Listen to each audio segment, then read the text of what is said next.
Welcome back, everyone. Oz here, and today I've got some r/Neighbors from Hell for you all. As per usual, I'll be reading the post, giving you my opinions, and I hope you do the same down in the comments below. And without further ado, let's jump right into it. Southern Guide 7886. You never realize how good you had it until it's gone. About a year ago, my very quiet, elderly neighbors packed up and moved and sold their hometown to a military couple. As the new people were moving in, my wife and I said our hellos and welcomed them to the neighborhood, and everything seemed fine. The wife seemed nice, and the guy seemed quiet. No big deal. I love a quiet neighbor who keeps to themselves. With the prior neighbors, we'd never once heard a single noise come from their home. Shortly after these new people moved in, we realized that the standard wall between our homes is thin. To start, they have a couple dogs. Whenever the neighbors are not home, those dogs will bark for hours on end until somebody comes home. My wife and I are work from home, so all day long we just hear the dogs barking. They're dogs, whatever. It's annoying, but I can live with it. I've mostly tuned it out. They must have mounted their TV and subwoofer to the shared wall because now, anytime they watch TV, listen to music, or have anything with bass, it just comes right through. So, while my wife and I are trying to relax after work, we now have to deal with hearing whatever they're watching. And they always have bass going. So from 6 p.m. until whenever they go to bed, it's just muffled talking and bass. Occasionally, they will blast music at all hours of the night.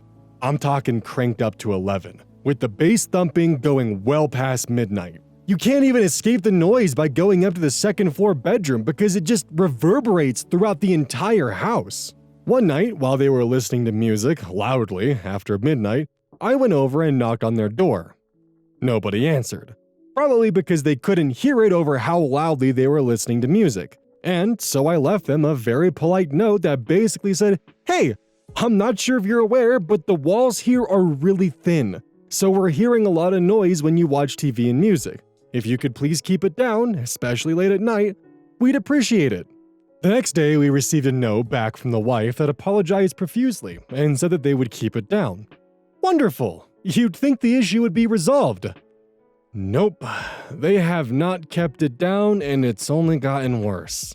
We're now apparently not on speaking terms. I imagine the husband did not take the note well, and so he is intentionally being loud to disturb us. At this point, it's an awkward situation. I know he knows he's being loud. On another evening, he was blasting his music at 1:30 in the morning, and so I started knocking on the shared wall and telling him to turn it down. If I can hear him singing, he can definitely hear me shouting to turn it down. He turned it up. So he knows. He's just being a dickhead. We're at the point now where I'm tired of it and looking to be petty. I really don't want to call the police on them. I worry that will escalate things with jarhead neighbor who doesn't have enough common sense or decency to realize his home is connected to 2 other families who may not want to hear his TV or music. I place my soundbar up against the shared wall, and whenever I hear anything from their side of the home, I turn on really bassy white noise. It honestly sounds pretty soothing, so my wife and I don't mind it, and it blocks out about 90% of his noise. But I imagine he's just hearing bass rumbling non-stop on the wall for hours on end. I'm hoping it's intruding his space and disturbing him like his noise does to us. If it's working or not, I can't say, but I'm at a loss for what else to do other than call the police if it continues. Does anybody have any other ideas of how to combat this? It would be great if he got stationed elsewhere in a year or so, but that's probably wishful thinking. I really miss my old neighbors. They were perfect. So I personally had no idea how I would approach this, so I made a little bit of a wandering venture down to the comments and found this nice little comment by Charlie61172. I was on active duty for 10 years. File a complaint with his base commander. That'll likely put an end to it. At least when I was in the military, the command takes complaints from civilians very seriously. Document everything. OP responds, "How do I go about finding out who his base commander is? Do you just call up the base and go, 'I'd like to place a complaint to so-and-so's base commander'?" Charlie responds, "You should be able to contact the office of the commanding officer at the base. Just explain that you need to lodge a complaint against an active duty member. They'll direct you. If he's a recruiter, it may be a little more complicated, but the recruiting command will come down on him even harder. Hope this helps. So, yeah, I don't know if Charlie's advice is 100% accurate, but if you're an active duty member, or previously were an active duty member, how effective would this be to fix OP's situation here of dealing with someone who's acting like this? Because, honestly, I actually kind of feel bad for the wife of the guy in this situation because, she's like, yeah, we'll definitely keep the noise down. Then her husband's probably like, we will absolutely fucking not. And now she has to deal with the embarrassment of this. And yeah, that's gotta suck. I'm not saying that the wife has it worse than OP, by the way. I'm just saying I feel bad for the wife in this situation because she is also a victim of her husband's fucking bullshittery. Jetplane 88. Neighbor parks car in my driveway against my wishes, citing permission from my mother, who is crippled with dementia. My mother has Alzheimer's disease. I try to spend at least 3 days a week at my parents' house to help out. Recently, I came over after a 2-week work trip and saw a strange car in my driveway on the side I usually park. I went inside and asked my dad who was visiting. He said no one was visiting. The neighbors had just started parking there. That didn't make a lot of sense to me, so I kept prodding as to why they'd spontaneously taken it upon themselves to park in our driveway. My dad finally broke down and said, yeah, well, apparently your mother told them it was okay. She was just a little confused. I asked if he told the neighbors there'd been a misunderstanding. He said they had, but they didn't seem to get it. I gave the neighbors the benefit of the doubt at first. My dad is a great guy, but sometimes he can be a little too nice. I figured he hadn't quite been clear enough with the neighbors out of concern for being impolite. So, I went over there. I even brought some Ferrero Rocher chocolates to try and smooth it out. I knocked and nobody answered, even though it was obvious that they were home. I kept at it, getting a little frustrated at this point. Finally, a woman came to the door and opened it barely a centimeter before shouting, "We're not interested," and closing it again. I stood there and explained who I was. Nothing. Eventually, I went home. I lingered by the window for the next few hours, hoping to catch someone when they came out of the house. It wasn't until a couple days later that I was able to intercept the man, completely by chance. We were both coming out of our house at the same time, and at first, he wanted to avoid me, but he realized his car was in my driveway, so he had no choice. I still tried to be friendly. I introduced myself. I told him my mother wasn't well and that anything that she told him could not be taken at face value. I said we did need both parking spots. This guy kind of nodded and yesed me, but I got the feeling it wasn't the end when he left. Sure enough, there weren't any problems for the next few days, but eventually I did have to go back to work.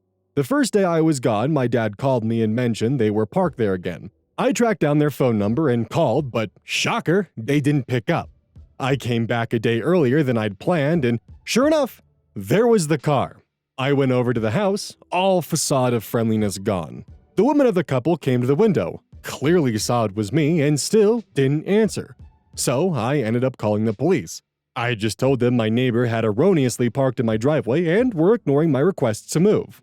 An officer came down and took my side of the story, then knocked on the neighbor's door. The woman had the nerve to continue ignoring them. The cop did not have time to be playing those games. He pounded on the door and basically ordered the residents out of the house. The husband came out of the house, huffing and puffing, acting like it was the most major inconvenience he's ever experienced. The police officer said, "Your neighbors need you to move your vehicle from their property." The guy starts trying to claim he can leave his car there because he has a verbal contract with my mother, who has dementia. I'd already told the officer that, obviously. The neighbor was really feeling himself, playing lawyer, but the cop stopped him and basically said, "That was then, this is now. Now they want you to move it. Move it, or it gets towed." The neighbor said he has to talk to a lawyer and do this and do that. The police officer reiterated that he had two choices: move it, or get it towed. "But we have a new car, and if we move this back here, then there won't be enough space." At that point, the cop was done playing games and was on the phone with the tow people when they finally went to move the car. The cop told the neighbors if they tried bringing their car back over, they'd be trespassing, and the police would just send someone to tow it away. They're brooding and whining and trying to tell others in the neighborhood we were in the wrong and misled them, but luckily no one is falling for it. I mean, I know in my shoes, if I had made an agreement with who I thought was the homeowner and thought like, oh, okay, cool, this is really kind of them. And then I find out like a few days later, like, oh, I made that agreement with the homeowner's mother who has dementia. Well, fuck. That makes me feel like a horrible person and now I have to apologize. See, that feels like that would be a pretty normal response in this circumstance, and my guess would be is OP's father probably explained something very similar to them, and they just decided to ignore it. And they very well did know what they were doing was wrong. Hence why they were probably so avoidant, because he didn't want to void the verbal contract. Dude, the problem with verbal contracts is you need to be able to prove that they exist in the first place. And the thing is making a verbal contract with someone who has dementia is not going to fucking hold up in court. Which it's very clear by how lawyer happy the guy already was by the police officer getting involved. He probably would fucking try to take this to court or something and all that kind of shit. Especially with the concept of moving his vehicle off of someone's property, he did in fact mention that he had to talk to a lawyer and, do this and do that. You would be a lawyer's nightmare if you walked into their office and said, yeah, I made a verbal contract with my neighbor to park their vehicle on their property with their dementia-ridden mother, and now they're trying to say that I can't park on their property anymore. What can we do about this? A good lawyer would tell you nothing. A lawyer who's only interested in emptying out your wallet would probably take your case and wring you through the mud for every penny that you have. Because the moment you get in front of a judge and the judge finds out the person who initiated the contract had dementia, it's gonna get immediately tossed no matter what, because if you have dementia, you don't have the capacity to sign for a contract. That's just how it is. Neighbors definitely knew they were in the wrong by how avoidant they were being. That's just entirely obvious by their general behavior, and I just think that him bringing up the whole lawyer thing was a last-ditch effort to try to scare OP, so he wouldn't try to enforce him, like, oh, a lawyer involved, oh god. Well, I guess you can't park on my driveway then, oh geez. Also, if you don't have a place to park it, then don't buy a new car, you're just signing yourself up for a future headache. Chaotically wholesome. My building is turning into a nightmare of pets, and I am going insane. First, for context, I live in a condo that I have owned for the last 6 years. I love my little condo, but so many things have gone to shit in the last year ever since the HOA fired the previous property management company, one of those being the management of renters. On my side of the building, I am the only owner that also lives in their unit. Every single other unit is rented out. I did not have an issue with renters before because, again, they were actually managed well. But now, there's no management, specifically with pets. 1 year ago, renters with an incredibly aggressive German Shepherd moved into the top floor, which they just leave on the balcony to bark at everything that passes, echoing throughout the entire complex. This dog does not just bark, it slams its body into the railing surrounding the balcony. They've had to put reinforcements up against the railing. I swear this dog would jump off the balcony if it could to come at anyone or any other dog down below. They rarely take the poor dog out, and whatever they do, this dog is clearly so stressed out that it whines and barks the entire way down the stairs. 5 months ago, another couple, renters, moved in with the most yappy little dog I swear I have ever heard. This little thing is as loud as the German Shepherd, but instead at a high pitch that pierces through anything. This dog also barks at everything, and whenever the couple is not home, which is often, it yaps every 2 seconds. I'm listening to it now as I type, and it sounds like a fire alarm with low battery going off in my unit.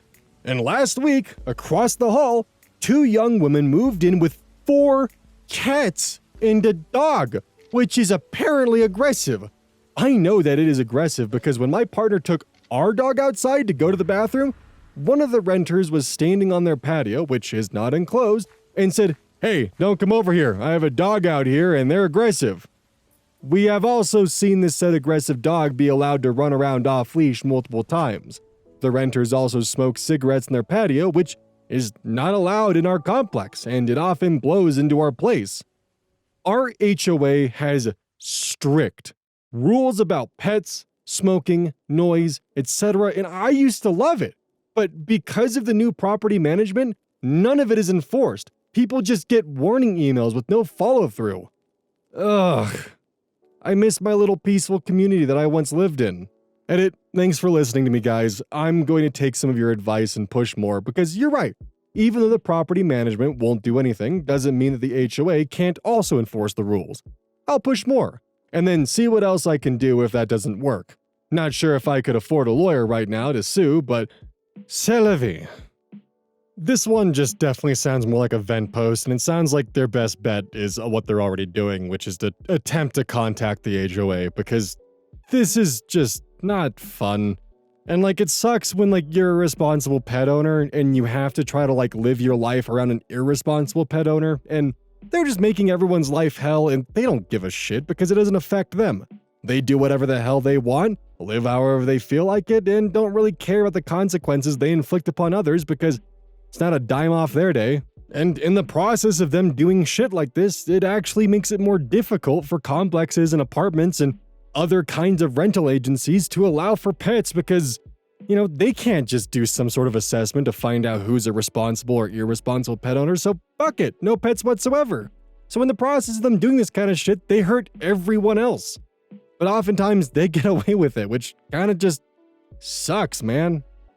Splicer 201. My neighbor is suing me for having a loud voice, for the second time. So a few years ago, I moved into a rental. There was a rental crisis going on at the time, and it was the only property I was approved for out of the hundreds I applied for. It was in a great location near my work, and was a really nice house. I was super thrilled. The real estate passed on an email from the landlord, basically welcoming me to the house. Here's the best local cafe, here's how the dishwasher works. Oh, and by the way, the neighbor is notorious for calling the council. Didn't think too much about this until a few months into the lease when I awoke one morning to a parking fine on my car's windshield. I was parked in the driveway, but overhanging past the fence line about 1 meter. I was pissed off and confused as to why the local council was patrolling an outer suburb to issue parking fines until I remembered the email. So I was like, okay. My neighbor has called the council because I was parked 1 meter past the fence line. For some clarity, this is a shared housing I was living in. 3 people sharing one driveway that barely fits 2 cars. And given the street is lined both sides with townhouses and apartments, street parking is hard to come by. My neighbor next door, we are both in detached houses with a yard, has a trailer parked on the street in front of her house, centered so it takes up 2 parking spaces. This trailer is completely rusted out, flat tires, you name it. But registered, and thus legal to leave on the street for as long as it's registered. I checked on Google Street View and confirmed with other neighbors that the trailer has been there for at least 25 years. So too long didn't read, my neighbor is paying $150 a year to register her broken-ass trailer just so no one will park in front of her house, on a busy street, while also calling the council on anyone else that parks even slightly out of place. But wait, there's more.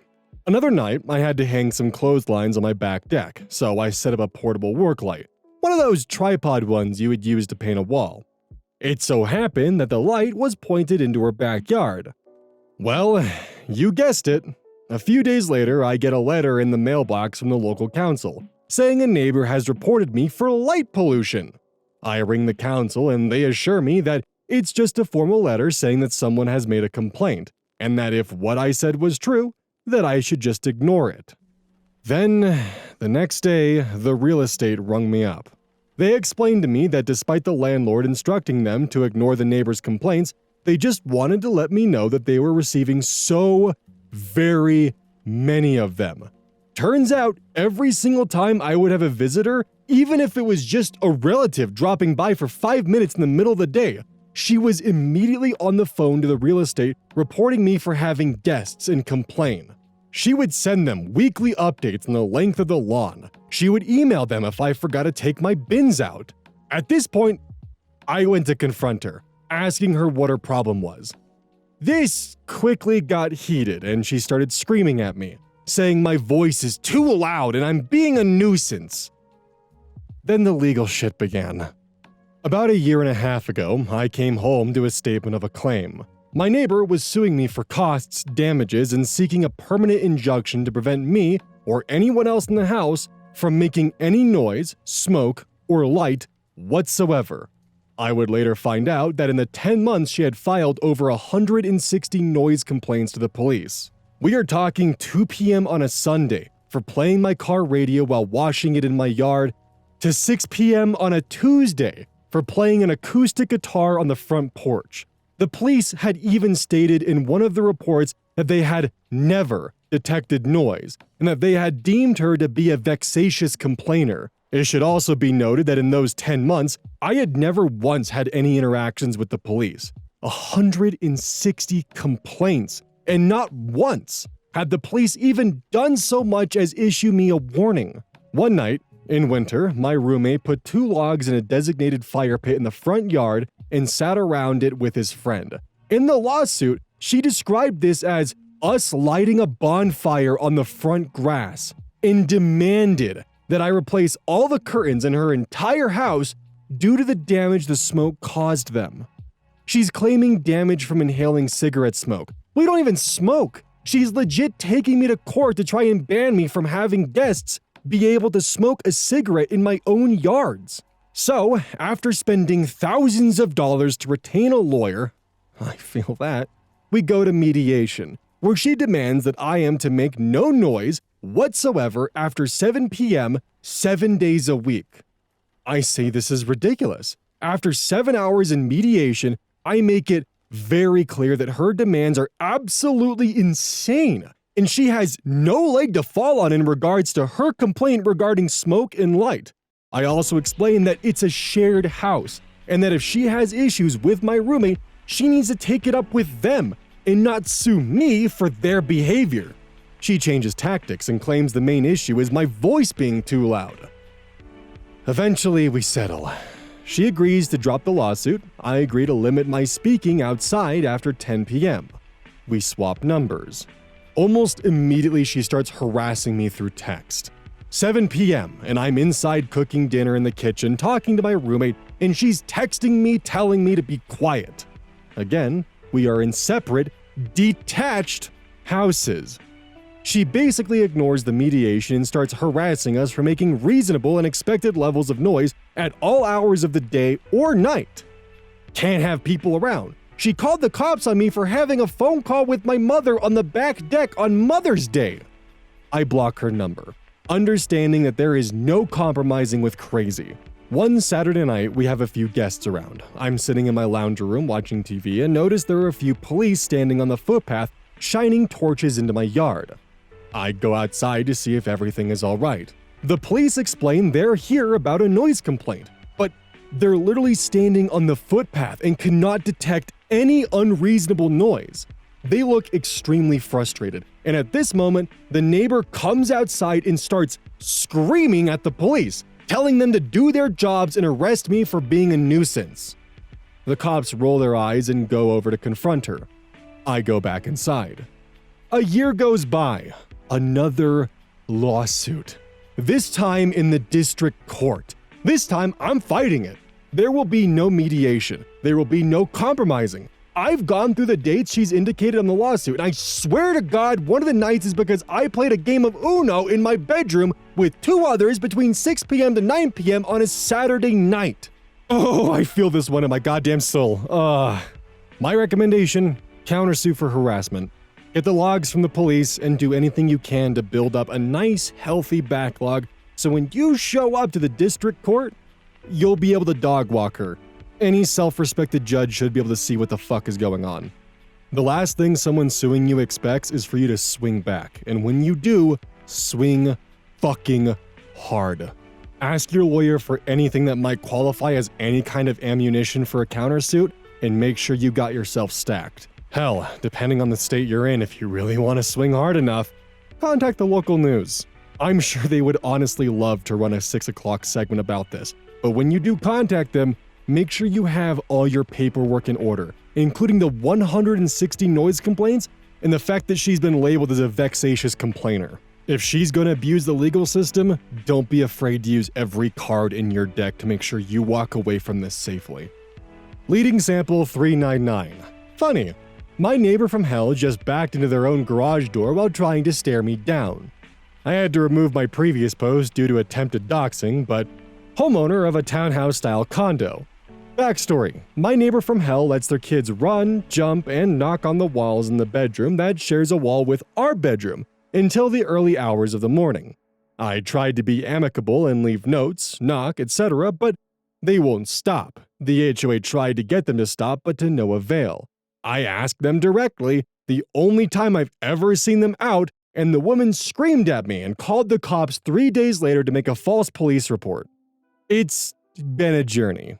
Today, we are both backing into our driveways that are right next to each other. She's staring me down hard as she's backing in.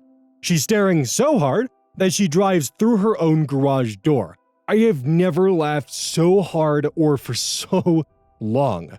They're outside now, kicking and hammering the garage door back into shape. This makes the last several months of lost sleep worth it. Sometimes they just get themselves.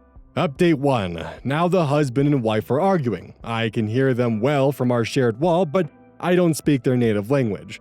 This is a regular occurrence. We call it the nightly domestic violence, but this one is extra loud. If I was OP, I'd probably reach out to the HOA, and because they failed to address the sound problem, I'd see if they might be willing to help at least cover the cost for upgrading the insulation in the house to make it more soundproof. If they're worth their salt, they will. Which, on a side note, I'm 90% sure the term worth their salt actually comes from the Roman times where salt was used more as a currency, and I think that's also where the term salary comes from, because the Latin word for salary, I think, is salarium or salarium, something like that. But yeah, ADHD fun fact for you all that's stored uselessly in my brain that I hope you can enjoy. Assuming it's true. That's in no way at all related to the story here, but yeah, OP should probably contact his HOA or even just invest it in himself if it's really becoming this big of an issue, because honestly, just dealing with people like this is not worth it. I mean, hell, honestly, you should just be able to pull the sheetrock back and get some spray insulation and do it that way. I mean, it's probably not going to be perfect, but it'll definitely be better than having nothing between the walls. But I am no insulation expert, so if you have any recommendations of ways to soundproof a wall, put them in the comments, because I also may or may not be looking for myself too for upgrading my closet/vocal booth and making this thing a lot more soundproof. And I don't mean acoustics, I got that down. I mean specifically sound traveling through the walls. Hey, welcome to the outro. Don't forget this whole thing is basically brought to you by GamerSupps. If you like caffeine, then I can't recommend GamerSupps enough. Use code Oz at checkout to support the channel. And I do actually use this product. It's replaced all other sources of caffeine for me because I feel good. It doesn't have any of that extra stuff that a pre-workout blend might have. It's with a couple of the extra things to make it so you don't crash as hard. It's good. I like it. Personally, if you really want a good flavor, try the Soda Pressing Pear or even the Dragon Fruit Punch. Those two are my personal favorites right now.